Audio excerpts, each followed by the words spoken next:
ಓಂ ಶ್ರೀ ಗುರು ಬಸವಲಿಂಗಾಯ ನಮಃ. ಸರ್ವರಿಗೂ ಶರಣು ಶರಣ.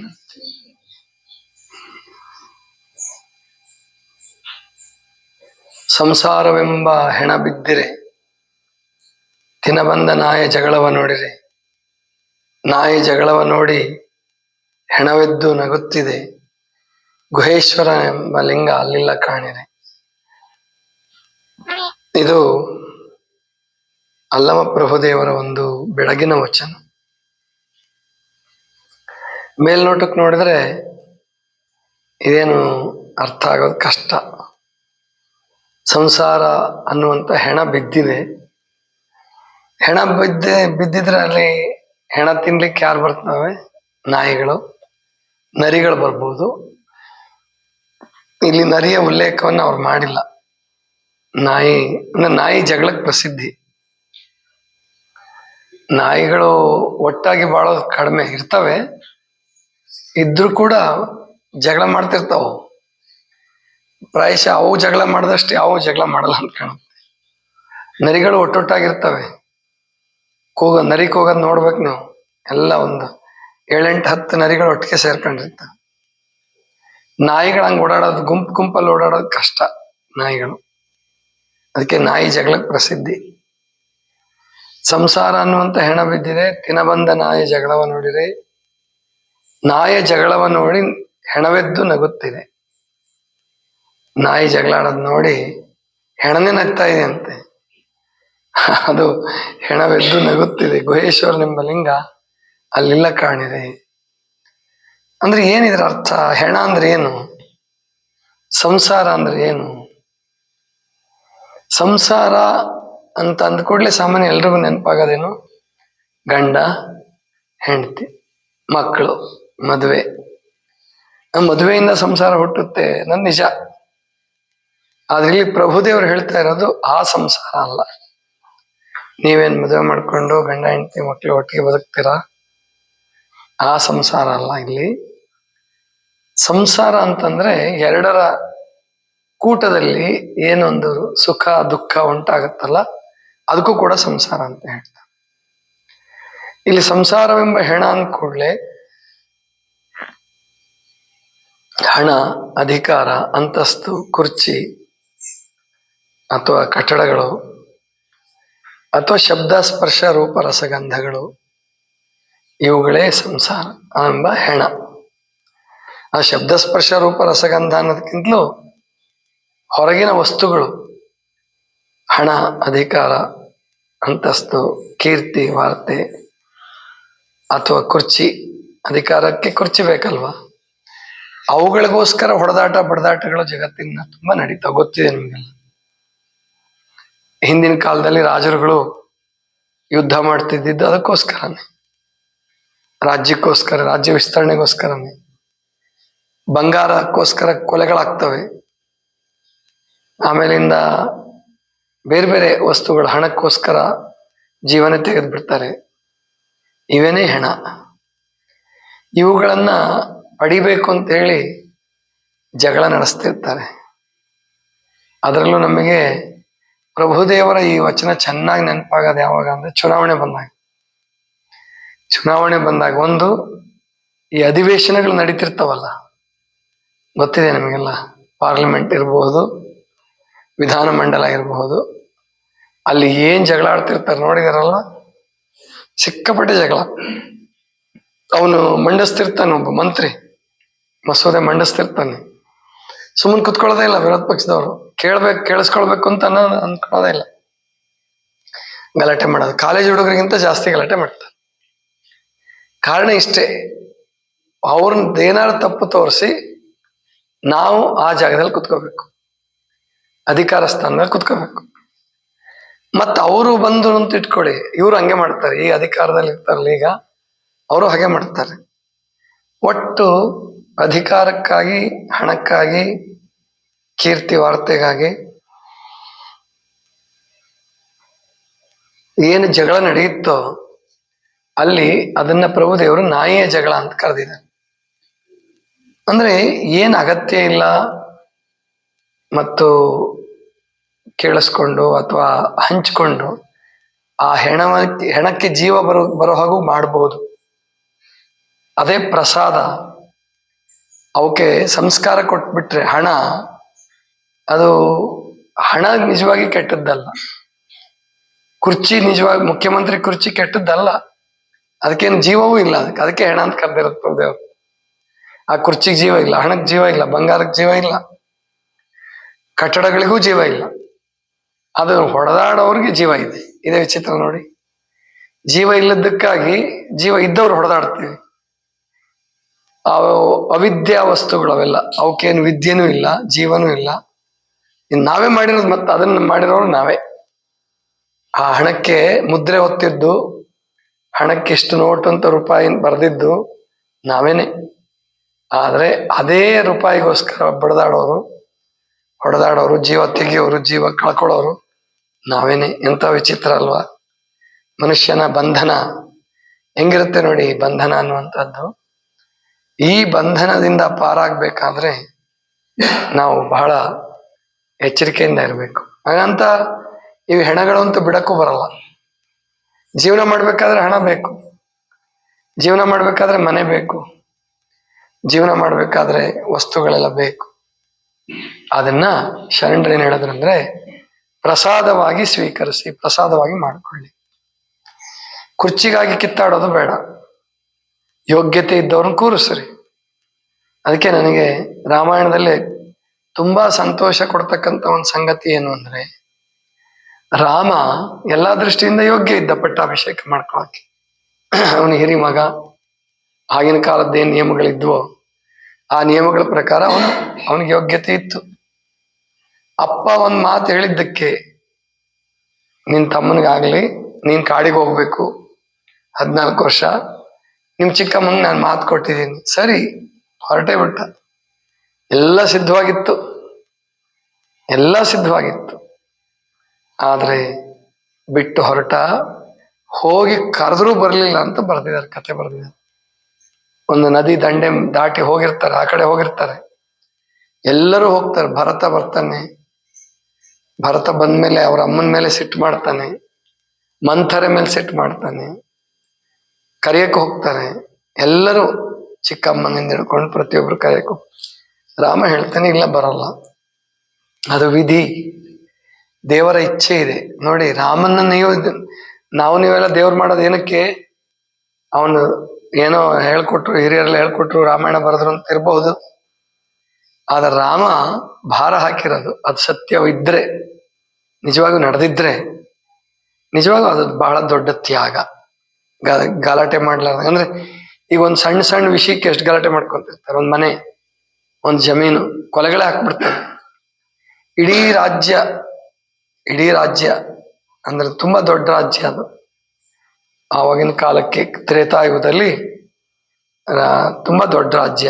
ಅಂತಹ ರಾಜ್ಯಕ್ಕೋಸ್ಕರ ಜಗಳ ಆಡ್ಲಾರ್ದೇನೆ ತಮ್ಮನಿಗೆ ಬಿಟ್ಟು ಹೋದ. ಆಯ್ತು, ಅವನ್ ತಮ್ಮನಾದ್ರೂ ಹೇಗೆ? ಆ ಕತೆ ಗೊತ್ತಿದೆಯಾ ನಿಮ್ಗೆ? ರಾಮ ಹೋದ್ನಲ್ಲ, ಬರ್ಲಿಲ್ವಲ್ಲ. ಭರತ ಏನ್ ಮಾಡ್ತಾನೆ ಗೊತ್ತಾ?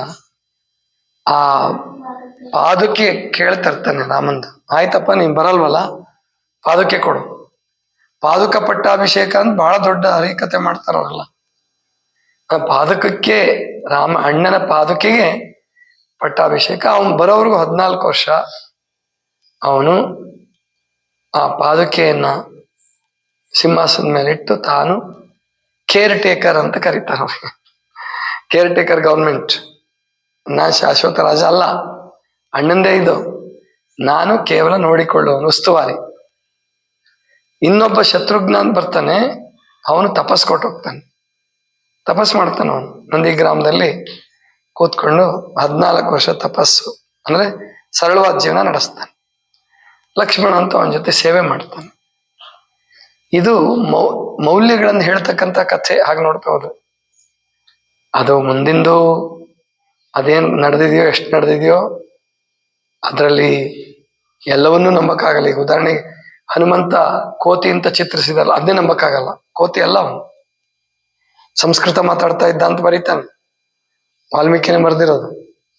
ಆದ್ರೆ ಈ ಭ್ರಾತೃ ಪ್ರೇಮ, ಭ್ರಾತೃ ಪ್ರೇಮಕ್ಕಿಂತ ಹೆಚ್ಚಾಗಿ ಅವ್ರ 3 ಜನರಲ್ಲಿರೋದು ಭ್ರಾತೃ ಪ್ರೇಮ ಆದ್ರೆ ರಾಮನಲ್ಲಿರೋದು ಪಿತೃಪ್ರೇಮ, ತಂದೆ ಬಗ್ಗೆ ಗೌರವ. ತಂದೆನೂ ತೀರ್ಕೊಂಡಿರ್ತಾನೆ, ಸ್ವತಃ ಮಾತು ತಗೊಂಡಂತ ಚಿಕ್ಕಮ್ಮನೆ ಬಂದು ಕರೀತಾಳೆ, ಆದ್ರೂ ಹೋಗಲ್ಲ ಅಂದ್ರೆ ಇಲ್ಲ, ಅದು ದೇವರ ಇಚ್ಛೆ, ನನ್ನ ವಿಧಿ ಹಿಂಗಿದೆ, ನಾನು ಕಾಡಲ್ಲಿರ್ಬೇಕು, ಋಷಿಗಳ ಜೊತೆ ಇರಬೇಕು, ಅಡ್ಡಾಡ್ಬೇಕು.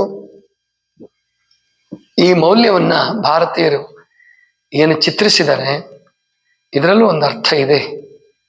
ಅದಕ್ಕೆ ಇವಕ್ಕೆ ಯಾವಾಗ ಬೆಲೆ ಬರುತ್ತಪ್ಪ, ಈ ಹೆಣಕ್ಕೆ ಜೀವ ಬರೋದು ಯಾವಾಗ ಅಂದ್ರೆ ತ್ಯಾಗ ಮಾಡಿದಾಗ, ನನಗ್ ಬೇಡ ನೀನ್ ತಗೋ ಅಂತ ಕೊಡಿ, ಆವಾಗ ಅವನ್ ಜಗಳಾಡೋನು ಕೂಡ ಬೇಡ ನನಗೂ ಬೇಡ, ಇಬ್ರು ಹಂಚ್ಕೊಳ್ಳೋಣ ಅನ್ನೋ ಸಾಧ್ಯತೆ ಇರ್ತದೆ. ಎಲ್ಲೋ ಕೆಲವು ದುಷ್ಟರು ನನಗ್ ಬೇಡ ನೀನು ತಗೊಂಡ್ ಕೂಡಲೇ ತಗೊಂಡು ಹೊರಟೋಗ್ಬೋದು.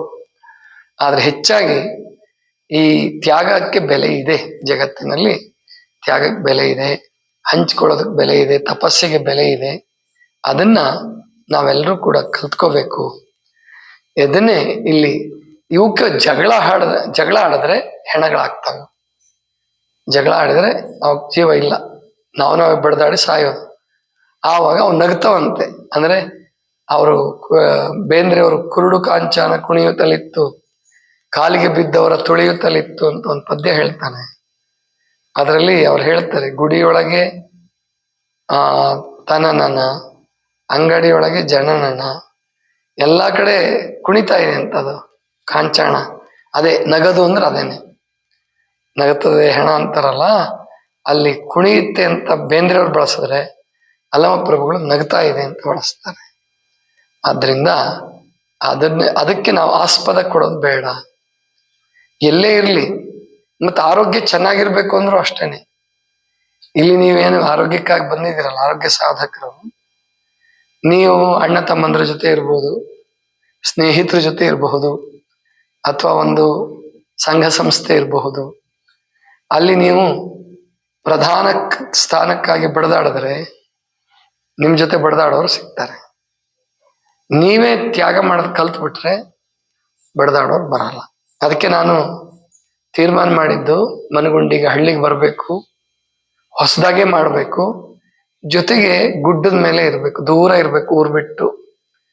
ಇವಾಗ ನಿಮಗೆಲ್ಲ ಇದು ಬಹಳ ಮಹತ್ವದ ಜಾಗ ಕಾಣುತ್ತೆ, ಆದ್ರೆ ಆವಾಗ 20 ವರ್ಷದಿಂದ ಇದನ್ನ ಯಾರು ಒಪ್ಪಿರ್ಲಿಲ್ಲ. ನಾನು ಮಾಡಿದ್ದನ್ನೇ ಅನೇಕ ಜನ ಒಪ್ಪಿರ್ಲಿಲ್ಲ. ಏನು ಇಷ್ಟು ದೂರ ಯಾಕೆ ಬಂದು ಕೂತ್ರಿ ಇವರು, ಇಲ್ಲಿಗೆ ಯಾರು ಬರ್ತಾರೆ ಅನ್ನೋ ತರ ಇತ್ತು. ದೂರ ಹೋದಷ್ಟು ನಮಗೆ ಸಮೀಪ ಬರ್ತದೆ ಸಂಸಾರ.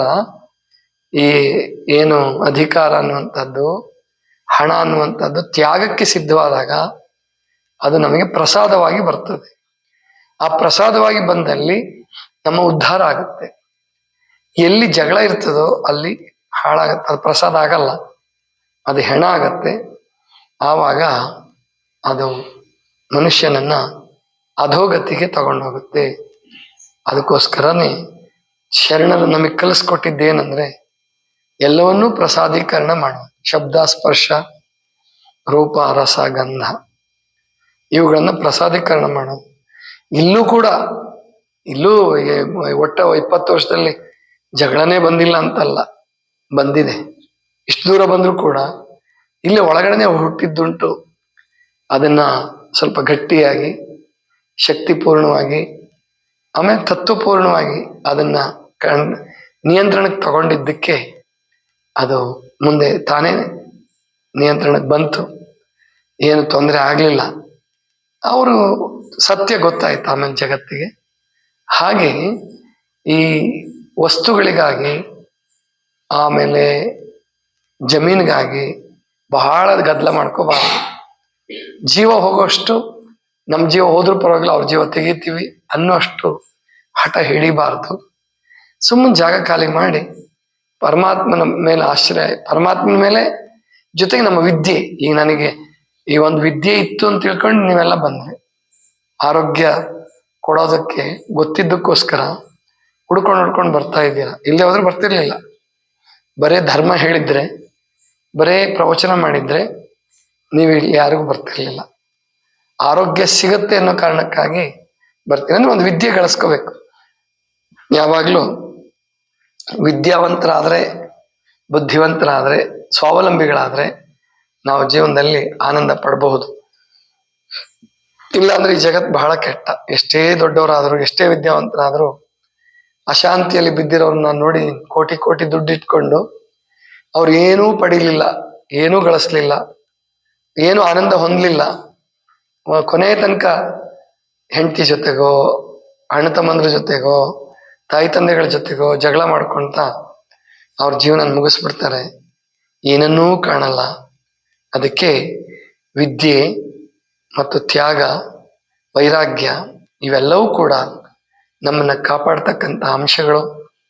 ಮನುಷ್ಯ ಅಥವಾ ಗುರುಗಳು ಸಂಶೋಧಿಸಿದ ಮಹಾನ್ ತತ್ವಗಳಿವೆಲ್ಲ. ಅಲ್ಲಮ ಪ್ರಭುಗಳಿರ್ಬೋದು, ಅಲ್ಲಮ ಪ್ರಭುಗಳಿಗಿಂತ ಹಿಂದಿನವರು ಬುದ್ಧ ಮಹಾವೀರರಿರ್ಬೋದು, ಅದಕ್ಕಿಂತನೂ ಹಿಂದೆ ಸಾವಿರಾರು ಜನ ವೈರಾಗ್ಯಶಾಲಿಗಳಾಗಿರ್ಬೋದು. ವಿದೇಶದಲ್ಲೂ ಆಗೋಗಿದ್ದಾರೆ. ವಿದೇಶದಲ್ಲಿ ಚೀನಾದಲ್ಲೂ ಕೂಡ ಒಬ್ಬ ಲಾವೋತ್ಸೆ ಅಂತ ಬರ್ತಾರೆ. ಆಮೇಲಿಂದ ಸಾಕ್ರೆಟೀಸ್ ಇರ್ಬೋದು. ಸಾಕ್ರೆಟೀಸ್ದು ಅಷ್ಟೇ ಜಗಳ ಇಲ್ಲ, ಯಾರ ಜೊತೆಗೂ ಜಗಳ ಇಲ್ಲ ಸಾಕ್ರೆಟೀಸ್. ಇನ್ನು ಅವರೇ ಜಗಳಕ್ಕೆ ಬಂದ್ರೆ ಆಯ್ತಪ್ಪ ಬೇಡ ಸಮಾಧಾನವಾಗಿರೋಣ, ಆ ಲೆಕ್ಕ ಸಾಕ್ರೆಟೀಸ್ದು.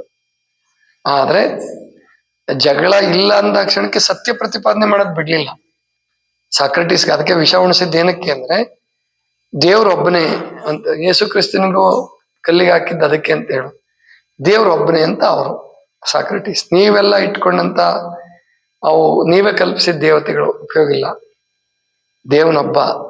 ಮತ್ತು ನಾವು ಮಾನವರೆಲ್ಲ ಒಂದೇ, ಅದರಲ್ಲಿ ಜಾತಿ ಭೇದ ಇಲ್ಲ, ಹೆಣ್ಣು ಗಂಡು ಭೇದ ಇಲ್ಲ. ಅವರು ಹೆಣ್ಣು ಗಂಡು ಭೇದ ಹೇಳಲಿಲ್ಲ, ಇದೆ ಅಂತ ಅನ್ಕೊಂಡ್ಬಿಟ್ಟಿದ್ರು ಅವರು. ಆದ್ರೆ ಶರಣರು ಅದನ್ನು ಕೂಡ ತೊಡೆದು ಹಾಕಿ ಯಾವ ಭೇದವನ್ನು ಎಣಿಸ್ಬೇಡಿ, ಎಲ್ಲರೂ ಸಮಾನವಾಗಿ ಬದುಕ್ರಿ, ಆವಾಗ ಈ ಜಗತ್ತೇ ಪ್ರಸಾದ ಆಗುವುದು. ಜಗತ್ತೇ ಒಂದು ಪ್ರಸಾದ ತತ್ವ. ಅಲ್ಲಿ ಕಲ್ಯಾಣ ಹಂಚ್ಕೊಂಡ್ರು ಅಂತ ಪ್ರಸಾದ ಆಯ್ತು. ಅಲ್ಲಿ ಪ್ರಭುದೇವರು ಬಸವಣ್ಣವ್ರನ್ನ ಕಂಡ್ರೆ ಆನಂದ ಪಡ್ತಿದ್ರು, ಪ್ರಭುದೇವ್ರನ್ನ ಕಂಡ್ರೆ ಬಸವಣ್ಣವ್ರಿಗೆ ಆನಂದ ಆಗ್ತಿತ್ತು. ಇವ್ರು 3 ಜನ ಚನ್ನಬಸವಣ್ಣ, ಬಸವಣ್ಣ, ಚನ್ನಬಸವಣ್ಣ, ಪ್ರಭುದೇವ್ರ ಕಂಡ್ರೆ ಎಲ್ಲರಿಗೂ ಆನಂದ ಆಗ್ತಿತ್ತು. ಯಾಕೆ ಅಂದ್ರೆ ಅವರು ಹೆಣಗಳಿಗೆ ಪ್ರಸಾದ ತತ್ವವನ್ನು ಕೊಟ್ರು, ಪ್ರಸಾದದ ಶಕ್ತಿಯನ್ನು ಕೊಟ್ರು. ಇದಿಷ್ಟು ಇವತ್ತಿನ ಚಿಂತನ. ಸರ್ವರಿಗೂ ಶರಣ.